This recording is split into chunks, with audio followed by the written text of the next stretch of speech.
আসসালামু আলাইকুম। আমাদের আজকের টপিক হচ্ছে random forest. So random forest আমাদের মেইনলি কি করতে বলে সেটা হচ্ছে মানে এটা একটা মেশিন লার্নিং মডেল বা এনসেম্বল লার্নিং বা নন প্যারামেট্রিক মডেল আরকি। অর্থাৎ কোনো ইকুয়েশনের বেসিসে এটা প্রেডিকশন দেয় না। হ্যাঁ, তো এটার এনসেম্বল লার্নিংও বলা হয় কারণ এখানে হয় কি যে multiple models try to solve the same problem by combining prediction. অর্থাৎ র‍্যান্ডম ফরেস্ট হচ্ছে মাল্টিপল ট্রি তৈরি করে। হ্যাঁ, ডিসিশন ট্রি ছিল না, so random forest multiple decision tree তৈরি করে, এরপরে সেই সবগুলা ডিসিশন ট্রি থেকে ইন্ডিভিজুয়াল হয়ে প্রেডিকশন দেয়। লেটস সে একটা ডিসিশন ট্রি বললো যে কি আউটপুট হবে ইয়েস, আর একটা ডিসিশন ট্রি বললো আউটপুট হবে হচ্ছে নো। এইভাবে তারপরে লাস্টে করে কি সে হচ্ছে ভোটিং করে। যদি ইয়েস এর পরিমাণ যদি বেশি থাকে তাহলে আমাদের ফাইনাল প্রেডিকশন হবে হচ্ছে ইয়েস। যদি নো এর পরিমাণ বেশি থাকে তাহলে আমাদের ফাইনাল প্রেডিকশন হবে হচ্ছে কি নো। আর যদি রিগ্রেশন প্রবলেম হয় তাহলে সেটা হচ্ছে এভারেজ করবে। লেটস সে প্রথম ডিসিশন ট্রি মডেলটা বললো যে কি অ্যান্সার হবে হচ্ছে 5, পরেরটা বললো হচ্ছে কি অ্যান্সার হবে হচ্ছে কি 7, এর পরের ডিসিশন ট্রিটা বললো হচ্ছে অ্যান্সার মেবি হবে 5.5। হ্যাঁ, তো তখন কি হবে, এই ডিসিশন ট্রি গুলা যে নিউমেরিক আউটপুট গুলো দিচ্ছে সেগুলো হচ্ছে এভারেজ করা হবে। এভারেজটাই হচ্ছে আমাদের ফাইনাল প্রেডিকশন। এটা হচ্ছে আমাদের যে বেসিক অ্যালগরিদম, যে মানে যেটা বললাম আর কি, সেটা হচ্ছে কি র্যান্ডম ফরেস্ট করে কি এন সংখ্যক ডিসিশন ট্রি তৈরি করবে, এরপরে সেগুলোর মধ্যে ভোটিং বা এভারেজিং করে ফাইনাল প্রেডিকশনে রিচ করবে। সো এখন হচ্ছে আমরা যে ডিটেইল অ্যালগরিদমটা দেখি। সো অ্যাকচুয়ালি কেমনে কাজ করে। সো ডিটেইল অ্যালগরিদম এখানে হচ্ছে লেখা আছে। হ্যাঁ, সো এটা যদি আপনারা ভিডিও দেখার পরে রিভিশন করেন তাহলে বুঝতে পারবেন। আমরা হচ্ছে ম্যাথ থেকে শুরু করি, আগে যদি ম্যাথ করাই না, আগে যদি ম্যাথ দেখি তখন পরে থিওরিটা বুঝতে মানে ইজি হবে আর কি। সো আমরা হচ্ছে আগে হচ্ছে একদম ডিরেক্ট হচ্ছে ম্যাথটা দেখি। সো ম্যাথ কেমন। সো ম্যাথের মধ্যে আমরা স্টেপ ইনক্লুড করব। সো এক্সামে যে কোশ্চেনগুলো আসবে বা ইন জেনারেল মানে র্যান্ডম ফরেস্টের যে প্রবলেমগুলো ফেস করতে হয় সেটা হচ্ছে যে create a random forest classifier using the following data set to predict whether a girl should play tennis or not. অর্থাৎ এটা হচ্ছে একটা ক্লাসিফিকেশন প্রবলেম বা বাইনারি ক্লাসিফিকেশন। আমাদের বের করা লাগবে যে মেয়েটা হচ্ছে টেনিস খেলতে যাবে কি যাবে না, মানে যাওয়া উচিত কি উচিত না। সো আমাদের ফিচার কি কি, Outlook, temperature, humidity and wind, এগুলো হচ্ছে আমাদের ফিচার। এটা হচ্ছে আমাদের টার্গেট ভ্যারিয়েবল বা outcome variable play tennis. And day এটা হচ্ছে জাস্ট ইন্ডেক্স, মানে আমরা ডেটা সেটের রোগুলো হইতেছে আইডেন্টিফাই করার জন্য এটা রাখছি, এটা কোনো ফিচার না। হ্যাঁ, সো তাহলে এখন স্টেপগুলো দেখি। প্রথম যে টার্ম আমাদের চলে আসে সেটা হচ্ছে যে এই যে বুটস্ট্র্যাপ স্যাম্পলিং। হ্যাঁ, সো প্রথম হচ্ছে আমাদের এই বুটস্ট্র্যাপ স্যাম্পলিংটা চলে আসছে। বুটস্ট্র্যাপ জিনিসটা কি সেটা হচ্ছে আমরা একটু নোটপ্যাডে দেখি।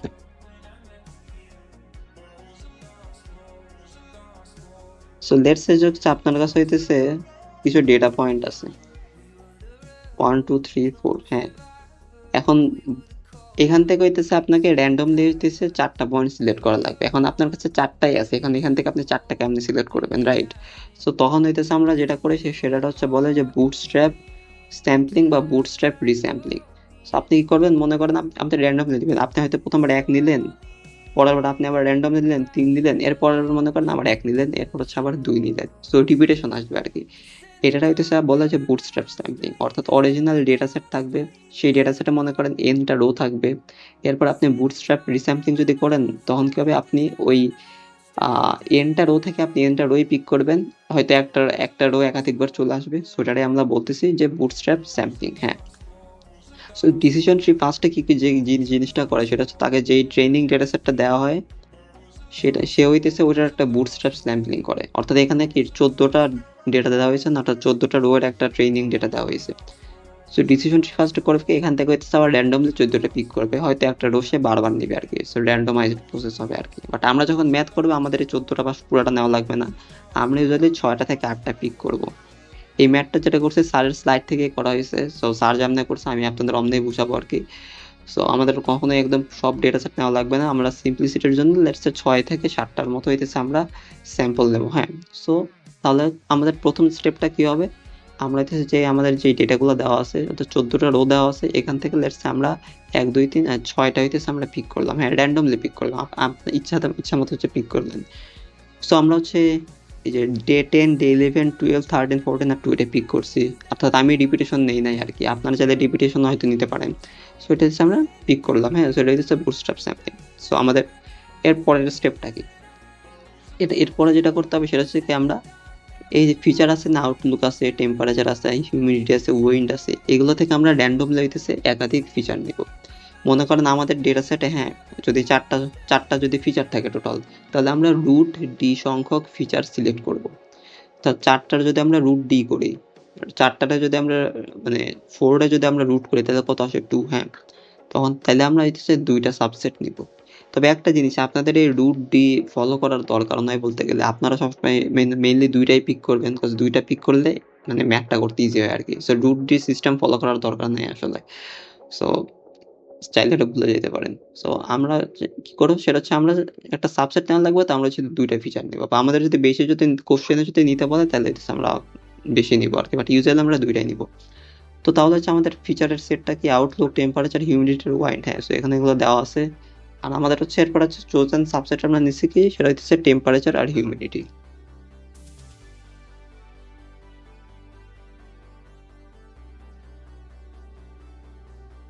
সো টেম্পারেচার আর হিউমিডিটি হচ্ছে আমরা নিলাম ফিচার সেট হিসেবে। এবার আমাদের যেটা করা লাগবে সেটা হচ্ছে আমাদের এই টেম্পারেচার আর হিউমিডিটি এই দুটো আমরা পিক করছি, তাই তো? এখন এই 2টা ভ্যারিয়েবলের বা এই 2টা ফিচারের গিনি ইম্পিউরিটি আমাদের বের করা লাগবে। সো গিনি ইম্পিউরিটিটা কেন বের করা লাগবে ওটা দেখবো, সেটা সামনে যাক। প্রথমে গিনি ইম্পিউরিটি বের করা লাগবে। সো ওটা আমরা কেমনে বের করবো, একটা জিনিস দেখেন, আমি দেখাই। আমাদের প্রথম ফিচারটা কি আমরা নিলাম টেম্পারেচার। এখন টেম্পারেচারের মধ্যে দেখেন কি কি ক্যাটাগরি আছে, মাইল্ড আছে আর হট আছে। সো মাইল্ড আর হট আছে। এখন তাহলে আমরা আলাদা করে আগে হইতেছে মাইল্ডের গিনি ইম্পিউরিটিটা ক্যালকুলেট করব। এই যে এইটুক পোর্শনে, এইটুক পোর্শন হচ্ছে মাইল্ডের গিনি ইম্পিউরিটিটা ক্যালকুলেট করা হয়েছে। কেমনে ক্যালকুলেট করছে, এটা হচ্ছে 1 মাইনাস এটা ফর্মুলার 1। এখন আমরা এখানে হচ্ছে বের করেছে মাইল্ডের মধ্যে হচ্ছে ইয়েস কয়টা আছে। এই যে মাইল্ডের মধ্যে ইয়েস একটা আছে, এখানে আর একটা ইয়েস আছে, আর এখানে একটা নো আছে। তাইলে এই জাস্ট মাইল্ড ক্যাটাগরির মধ্যে হচ্ছে ইয়েস হওয়ার প্রবাবিলিটি কত, 3/4। এটার স্কোয়ার করে দেন, মানে ফর্মুলার স্কোয়ার। এটা মাইনাস দেন, এটাও ফর্মুলার মাইনাস। এরপরে হচ্ছে এই মাইল্ডের মধ্যে নো হওয়ার প্রবাবিলিটি কত, হচ্ছে মাইল্ডে একটা ইয়েস, মাইল্ডে একটা ইয়েস, মাইল্ডে একটা নো। সো নো হওয়ার প্রবাবিলিটি হচ্ছে 1/4। আচ্ছা, মাইল্ড উপর একটা ইয়েস ছিল, সো 1/4, এটার স্কোয়ার করলাম। সো এইটুক পোর্শনের মধ্যে হচ্ছে আমরা এখন এই মাইল্ডের মানে হইতেছে এই মাইল্ডের গিনি ইম্পিউরিটি ক্যালকুলেট করলাম।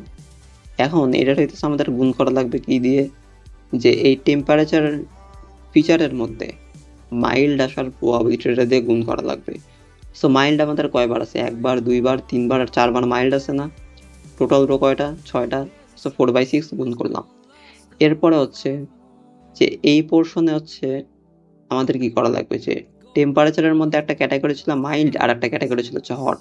সো মাইল্ডের কাজ আমরা এখানে শেষ করে ফেলছি। এখন হচ্ছে আমাদের হটের গিনি ইম্পিউরিটি ক্যালকুলেট করা লাগবে। সেই সবুজ যে মার্কার আছে এখানে হইতেছে আমরা হটের গিনি ইম্পিউরিটিটা ক্যালকুলেট করছি। কেমনে ক্যালকুলেট করছি, এটা হইতেছে ফর্মুলার 1, এটা সূত্রের 1 আর কি। সো 1 দিলাম, এরপরে এখানে হইতেছে মাইনাস দিলাম। এটাও কিন্তু ফর্মুলার মাইনাস, এটা হইতেছে ফর্মুলার মাইনাস। এখন এই হাফ আর হাফ থেকে আসে, সেটা হচ্ছে আমাদের এই ডেটা সেটে মানে ওই আমরা কিসে আছে, আমরা টেম্পারেচার, তাই তো? সো টেম্পারেচার হচ্ছে হট আছে কয়বার, 2বার। সো এই 2বারের মধ্যে ইয়েস হওয়ার পসিবিলিটি কত, এই যে একটা ইয়েস একটা নো। সো ইয়েস হওয়ার পসিবিলিটি হচ্ছে 1/2, নিলাম, স্কোয়ার করে দিলাম। এরপরে হট ক্যাটাগরির মধ্যে নো হওয়ার পসিবিলিটি কত, এটা 1/2, বিকজ একবার ইয়েস আছে একবার নো আছে। সো আমরা 1/2 দিলে স্কোয়ার করে দিলাম। এরপরে হচ্ছে আমাদের এই টেম্পারেচার ফিচারটায় হট হওয়ার চান্সেস কত, আমাদের টোটাল রো কয়টা, 6টা। হট আসছে কয়বার, 2বার। সো প্রবাবিলিটি কত আসবে, 2/6 করলে আমরা এই যে এখানে হইতেছে আমরা 0.417, এটা হইতেছে আমি ইয়া করে ফেললাম, যে মানে টেম্পারেচারের গিনি ইম্পিউরিটিটা বের করে ফেলছি। সো সিমিলারলি হচ্ছে আমরা হিউমিডিটিটা বের করবো। সো হিউমিডিটিটা হচ্ছে একটা নর্মাল, এরপর হচ্ছে হাই। সো এখানে হচ্ছে আমরা হাইয়ারটা বের করছি, এখানে হাইয়ারটা বের করা হয়েছে, অ্যান্ড এখানে হচ্ছে নর্মালেরটা বের করা হয়েছে। আমি একটু উল্টা করে করছি আর কি, স্লাইড উল্টা করে করা ছিল তো তাই জন্যই। সো বের করে তাহলে আমাদের অ্যান্সারটা কত হচ্ছে 0.22223। সেটা আসলো। এবার হইতেছে আমাদের নেক্সট স্টেপ, যেটা আমাদের দেখা লাগবে হচ্ছে যে এই টেম্পারেচার আর হিউমিডিটির মধ্যে হচ্ছে যে গিনি ইম্পিউরিটি মানে কোনটার কম, যেটার হচ্ছে ইম্পিউরিটি কম সেটা হইতেছে আমাদের রুট নোটে যাবে। অর্থাৎ আমরা কিন্তু একটা ট্রি বিল্ড করার ট্রাই করতেছি আর কি। সেই যে হিউমিডিটি হচ্ছে 0.2 আর এটা হচ্ছে 0.4। সো আমাদের প্রথম ট্রি এর হচ্ছে রুট নোড হইতেছে হিউমিডিটি গেল। সো ওই যে ফার্স্টে বলছিলাম যে র্যান্ডম ফরেস্ট হইতেছে আমরা অনেকগুলো ডিসিশন ট্রি ক্রিয়েট করে এরপর সবগুলোর প্রেডিকশন নিয়ে আলাদা আলাদা করে, তো আমরা আমাদের প্রথম ট্রিটা হইতেছে রেডি করার চেষ্টা করতেছি। সো প্রথম ট্রির রুট নোড আমরা ফাইন্ড করে ফেলছি, সেটা হচ্ছে কি এই যে হিউমিডিটি। এবার আমরা যে জিনিসটা দেখবো সেটা হচ্ছে এই হিউমিডিটি থেকে, অর্থাৎ এই বুটস্ট্র্যাপ স্যাম্পলিং এই হিউমিডিটি থেকে আমরা ডিরেক্ট ডিসিশনে পৌঁছাইতে পারি কিনা। সো হিউমিডিটি যদি নর্মাল হয় তাহলে ইয়েস, নর্মাল হলে ইয়েস, নর্মাল হলে ইয়েস, অর্থাৎ যদি নর্মাল হয় তাহলে আমরা ডিসিশনে ডিরেক্ট পৌঁছাইতে পারবো। সো এখানে নর্মাল হলে আমরা এখানে ডিসিশনে পৌঁছাই গেছি। বাট নর্মাল না হয় যদি লেটস সে হাই যদি হয় তাহলে হাইয়ের জন্য একবার ইয়েস হইতেছে, আবার হাইয়ের জন্য আরেকবার নো হইতেছে, আবার এখানে আবার নো হইতেছে। সো হিউমিডিটি যদি লেটস সে হাই হয়ে যায় তখন কিন্তু আমরা আবার ডিসিশনে পৌঁছাইতে পারতেছি না। সো এখানে আমরা একটা কোশ্চেন মার্ক দিয়ে রাখছি, অর্থাৎ এই নোটটা এখন কি হবে। সো এই নোটটা কি হবে সেটা বের করার জন্য আমাদের যে জিনিসটা করা লাগবে, আমাদের ডেটা সেট অর্থাৎ বুটস্ট্র্যাপ ডেটা সেটে হাই যেগুলো আছে সেই হাইগুলোকে হইতেছে আমাদের সাবসেট করে বের করে আনা লাগবে আর কি। তাহলে আমরা দেখি যে কি আমাদের হাই কোথায় কোথায় আছে। কজ নর্মালটা তো আমরা দেখলাম, যেমন এখানে হইতেছে হাই আছে, তারপরে এখানে হচ্ছে হাই আছে, তারপরে এখানে হইতেছে হাই আছে। হ্যাঁ, এখন এই স্মল বা 3টা রো এর ডেটা সেটের মধ্যে হইতেছে আমাদের আবার র্যান্ডমলি ইচ্ছা মতো ফিচার পিক করা লাগবে। আমরা 2টা ফিচার আবার পিক করব। সো কি ফিচার পিক করলাম? ফিচার পিক করলাম হচ্ছে আমরা টেম্পারেচার আর আউটলুক। এবারে হচ্ছে আমরা টেম্পারেচার আর আউটলুকটা হচ্ছে পিক করলাম। সো তাহলে টেম্পারেচার আর গিনি ইম্পিউরিটি আবার বের করবেন, আউটলুকের গিনি ইম্পিউরিটি আবার বের করবেন।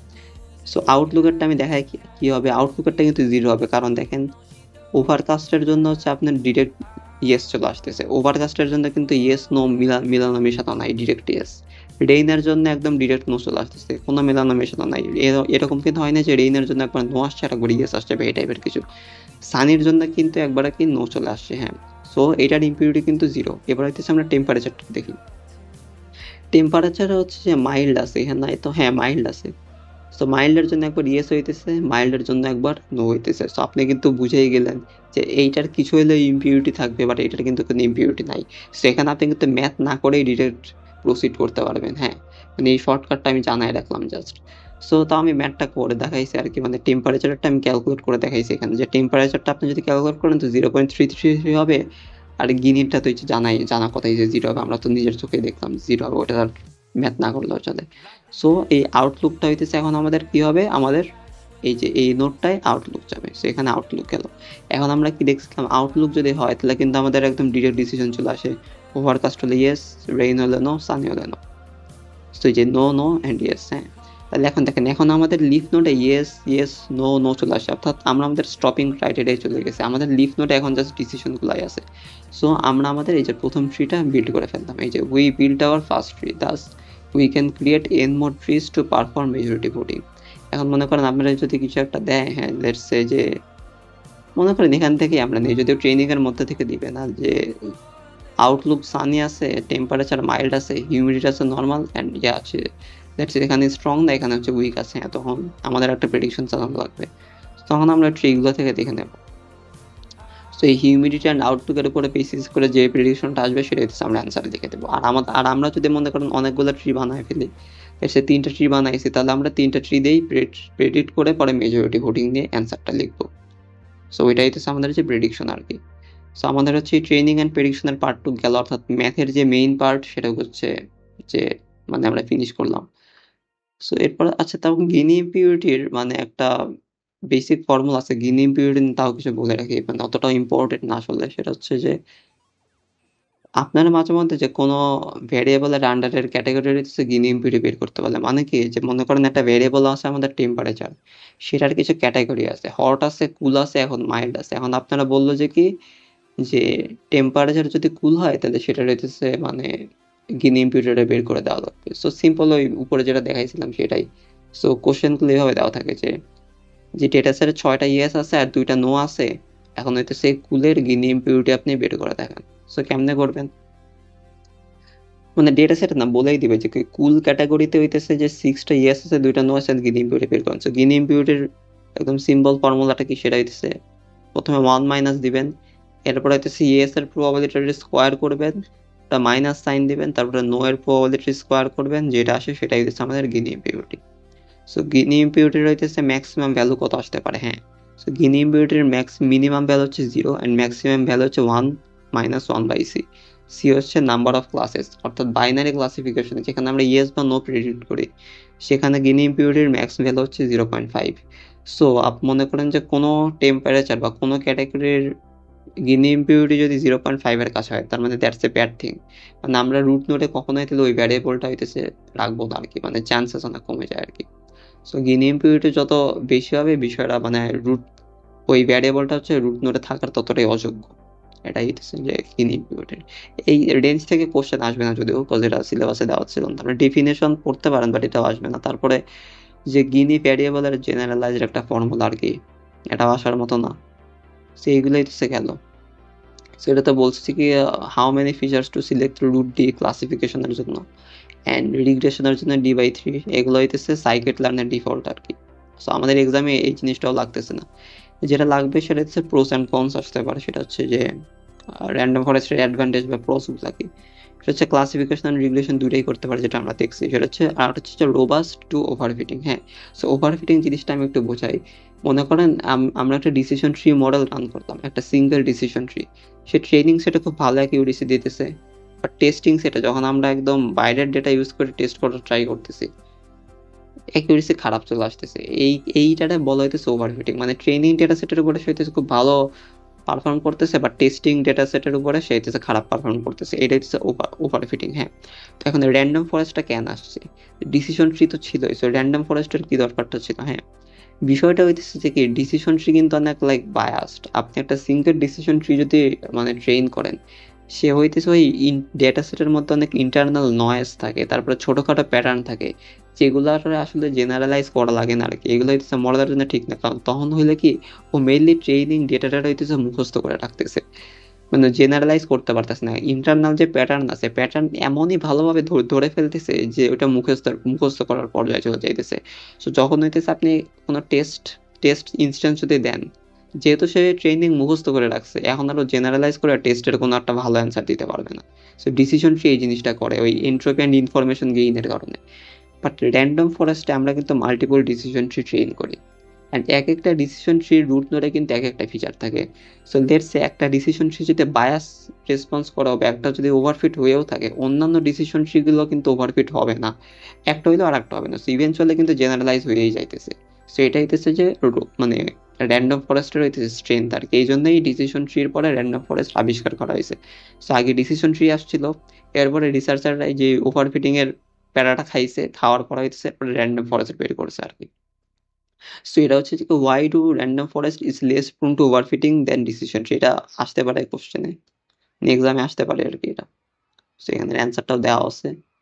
আর একটা হচ্ছে আসছে কি সোয়ালো ট্রি এন্ড যেটা পড়া আসছে, সেটা হচ্ছে আমরা যেটা রোবাস্ট ওভারফিটিংটা দেখলাম, তাই তো। এরপর হচ্ছে আমরা দেখবো যে কি হ্যান্ডেলস, মানে আর একটা অ্যাডভান্টেজ কি যে হ্যান্ডেলস হাই ডিমেনশনাল ডেটা। মানে কি, মানে লেটস যে অনেকগুলো ফিচার আছে একটা ডেটা সেটে, হ্যাঁ লেটস 12টা 13টার মতো আছে। সো ডিসিশন ট্রি তো মানে র্যান্ডম ফরেস্ট তো মাল্টিপল ডিসিশন ট্রি যখন ট্রেন করে, তখন তো কিছু ফিচারের সাবস্পেস মানে সাবসেট নিয়ে নেয় আর কি। সো অনেকগুলো যদি ফিচারও থাকে তাহলেও কম্পিউটেশনে খুব একটা প্যারা হয় না, বিকজ প্রত্যেকটা ডিসিশন ট্রি ছোট ছোট সাবসেট নিয়ে কাজ করে। এরপর হচ্ছে যে captures non linear relationship. So linear regression হয় কি যে একটা লাইন ফিট করা থাকে, বাট সেটা হচ্ছে ওইটা একটা লিনিয়ার। হ্যাঁ, সো লিনিয়ার রিগ্রেশন কিন্তু কোনো নন লিনিয়ার কিছু ক্যাপচার করতে পারে না, বা অন্যান্য প্যারামেট্রিক মডেলগুলোও যে নন লিনিয়ার বা আবল তাবল জিনিস হইতেছে মানে ক্যাপচার করতে পারে না। প্যারামেট্রিক মডেলগুলোর বৈশিষ্ট্য এরকমই থাকে যে ওই নির্দিষ্ট কার্ভ বা ইকুয়েশন যদি কোনো ডেটা যদি স্যাটিসফাই করে, তাহলে সে ঠিকঠাকভাবে রিলেশনশিপ ক্যাপচার করতে পারবে, নাহলে পারবে না। বাট র্যান্ডম ফরেস্টের মধ্যে নন প্যারামেট্রিক মডেলগুলো মানে যে কোনো রিলেশনশিপই ক্যাপচার করতে পারে, বিকজ আমরা তো ডিসিশন রুল ইউজ করতেছি, রাইট? আমরা অনেকগুলো ডিসিশন ট্রি বানাইতেছি, সেই ডিসিশন ট্রিগুলো বুঝতেছি একটা ডেটা সেটের অবস্থা কেমন। সো রিলেশনশিপ যদি মানে এক্স অ্যান্ড ওয়াই বা ফিচার অ্যান্ড টার্গেট ভ্যারিয়েবলের রিলেশনশিপ যদি আলাদাও হয় বা নন লিনিয়ার যদি হয়, র্যান্ডম ফরেস্ট কোনো প্যারা খায় না আর কি, ও ক্যাপচার করে ফেলতে পারে। সো এটা হচ্ছে গেল যে র্যান্ডম ফরেস্ট। অ্যান্ড ইভেন মানে মেশিন লার্নিং এ কিন্তু র্যান্ডম ফরেস্ট মডেলটা অনেক প্রচুর ইউজ করা হয় আর কি। মানে এটা বলতে গেলে একটা গো টু অ্যালগোরিদম হয়ে গেছে। লেটস আপনি কোনো একটা ঝামেলায় পড়ছেন, মানে লেটস আপনার একটা ডেটা সেট দেওয়া আছে, আপনি ইনিশিয়াল কোনো মডেল রান করবেন, বেশিরভাগ মানুষ করে কি র্যান্ডম ফরেস্ট রান করে ফেলে। কজ এটাই হচ্ছে মানে সব থেকে রোবাস্ট আর কি, সব থেকে রোবাস্ট না, বাট ইউজুয়াল যে মডেলগুলো আছে সেগুলো আমাদের র্যান্ডম ফরেস্ট অনেক অনেক ভালো পারফর্ম করে আর কি এই নন লিনিয়ারিটির জন্য। সো এখন ঝামেলাও আছে এই মডেলগুলো, সেটা হচ্ছে যে স্লোয়ার ইনফারেন্স। মানে কি, সেটা হচ্ছে আমরা যখন ডিসিশন ট্রি ট্রেন করি, হ্যাঁ একটা ডিসিশন ট্রি তো একটা ফাইনাল আউটপুট দেয়, বাট র্যান্ডম ফরেস্ট হয় কি মাল্টিপল ডিসিশন ট্রি হইতেছে আউটপুট দেয়, এরপর হইতেছে সেগুলো হচ্ছে আমাদের আমাদের আবার ওই অ্যাভারেজ বা মেজরিটি ভোটিং করা লাগে। সে একটা ডিসিশন ট্রি যদি মনে করেন লেটস সে এন সেকেন্ড হইতেছে প্রিডিকশন দেয়, হ্যাঁ তাহলে একটা র্যান্ডম ফরেস্ট যদি 50টা যদি মনে করেন ডিসিশন ট্রি নিয়ে যদি বিল্ড আপ হয়, তাহলে কিন্তু ওই তার ইনফারেন্স হইতেছে 50 গুণ বেড়ে যাবে। ডিসিশন ট্রির যদি 1 সেকেন্ড টাইম লাগে অ্যান্ড একটা র্যান্ডম ফরেস্ট যদি 50টা ডিসিশন ট্রি নিয়ে যদি বিল্ড আপ হয়, তাহলে তার প্রিডিকশন বা ইনফারেন্স টাইম লাগবে কত, 50 সেকেন্ড, এরকমই আর কি। এরপর আসতেছে কি doesn't extrapolate well for regression. So extrapolation জিনিসটা কি, স্পেন টেন্ট কি কিছু আছে এইখানে দেখানোর চেষ্টা করি। লেটস একটা লিনিয়ার মডেল, হ্যাঁ সো একটা লিনিয়ার মডেলে মনে করেন যে কি এই সাইডে এক্স থাকে এন্ড এই সাইডে থাকে হচ্ছে ওয়াই, রাইট? সো আর এইখানে হইতেছে অনেকগুলো লাইক ডেটা পয়েন্ট দেওয়া থাকে। সি এক্সট্রাপোলেশন কি, যেমন দেখেন আমাদের ট্রেনিং ডেটা হচ্ছে যে কি এই রেড রেঞ্জের মধ্যে আছে, হ্যাঁ এই যে এই রেঞ্জের মধ্যে হইতেছে আমাদের লিনিয়ার রিগ্রেশনের ট্রেনিং ডেটাটা আছে। এখন আপনি যদি মনে করেন যে কি একটা প্রেডিকশন দিলেন, হ্যাঁ যে এক্স এর ভ্যালু হইতেছে যে এইখানে আছে, এক্স এর ভ্যালু হইতেছে লেটস সে যে কি এইখানে চলে আসছে, হ্যাঁ তাহলে ওয়াই এর ভ্যালু কিন্তু যে বলতে গেলে যে এইখানে আসবে। এখন দেখেন যেহেতু একটা লাইন ফিট করা আছে, তাহলে কিন্তু আমরা এক্সট্রাপোলেশন করতে পারতেছি বলতে গেলে। এখন আমরা মানে অনুমান করে নিচ্ছি যে কি এই রিলেশনশিপটা লিনিয়ার থাকবে, অর্থাৎ এই রেড রেঞ্জের বাইরেও ডেটা পয়েন্টগুলো বলতে গেলে অনেকগুলো যে এরকমই থাকবে আর কি, এই যে এরকমই থাকবে। সো এখন হইতেছে কি দেখেন ট্রেনিং রেঞ্জের বাইরেও কিন্তু আমরা লিনিয়ার মডেলে চাইলে প্রেডিকশন চালাইতে পারতেছি, যদিও এটা রিকমেন্ডেড না, বাট আমরা কিন্তু পারতেছি, হ্যাঁ। বাট এই নন প্যারামেট্রিক মডেলে ডিসিশন মানে এই র্যান্ডম ফরেস্ট এটা কি পসিবল? হয়তো জাস্ট ডিসিশন রুল ফলো করা, ও জাস্ট ট্রেনিং ডেটার মধ্যে যা যা আছে ওইগুলাই খেলায় দেখছে, ওইগুলোর উপরে ট্রি বিল্ড করছে, বাইরে কি হইতে পারে সেটা কি সেটার ব্যাপারে কিন্তু জানেও না। সো ও হইতেছে এক্সট্রাপোলেশন করতে পারবে না। ও বাই দ্য ওয়ে এই যে আমরা যে ট্রেনিং রেঞ্জের বাইরে যে র্যান্ডমলি যে ডেটা পয়েন্ট হইতেছে প্রেডিকশন চালাইতেছি মানে লিনিয়ার রিগ্রেশন বা অন্যান্য প্যারামেট্রিক মডেলে, এইটারে বলা হইতেছে এক্সট্রাপোলেশন। আর ভেতরে করলে হয় হচ্ছে ইন্টারপোলেশন, বাইরে যদি করেন তাহলে হইতেছে এক্সট্রাপোলেশন। অর্থাৎ এই রেঞ্জের মধ্যে মনে করেন আপনি একটা এক্স এর ভ্যালু দিলেন, হ্যাঁ এক্স এর ভ্যালু দিলেন এখানে, সো ওয়াই এর হইতেছে একটা একটা ভ্যালু আপনি পাইলেন, এটা বলা হইতেছে মানে ইন্টারপোলেশন। আর মনে করেন আপনি হইতেছে এখন বাইরের কিছু দিলেন, মানে ট্রেনিং রেঞ্জের বাইরে আপনি দিলেন যে এক্স এর ভ্যালু হচ্ছে এইটা, সো মনে করেন ওয়াই এর ভ্যালু হইতেছে এটা আসলো, মানে জাস্ট আসলো আর কিছু, এটা বলা হচ্ছে কি মানে এক্সট্রাপোলেশন, বিকজ আপনি ট্রেনিং রেঞ্জের বাইরে প্রেডিক্ট করতেছেন, সো এটা হচ্ছে এক্সট্রাপোলেশন। এরপর হচ্ছে কি কোনস আর একটা হচ্ছে can still overfit with many deep fridge.